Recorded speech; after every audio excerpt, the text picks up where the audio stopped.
This is a joint civil society press release on the police unconstitutional prevention of the right to gather.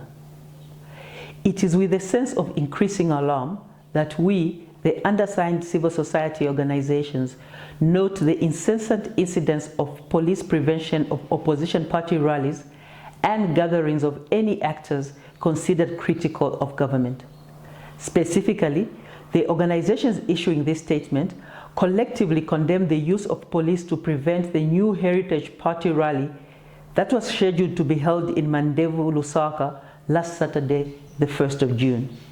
Further, we express our extreme concern at how, still in Mandevu, UPND cadres, or cadres believed to be UPND, brandished weapons, threatening violence and disturbing the lives of ordinary citizens.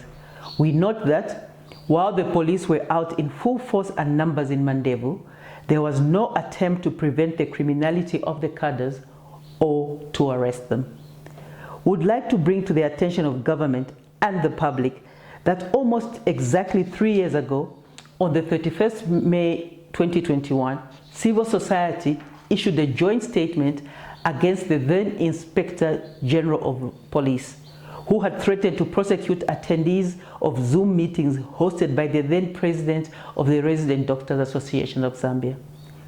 We raise our previous statement to show that the current government is unwisely taking the well-worn path of previous others who abuse the police for political interests. We would like to remind the governing UPND party of its statements while in opposition, promising Zambia full adherence to the rule of law.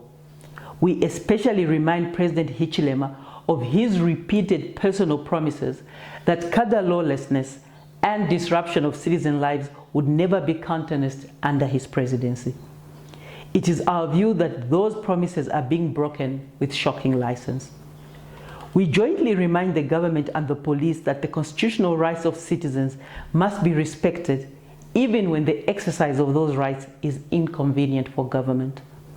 Government must expect and live with opposition rallies and criticisms by citizens. Being in office does not turn a political party or its leaders into gods.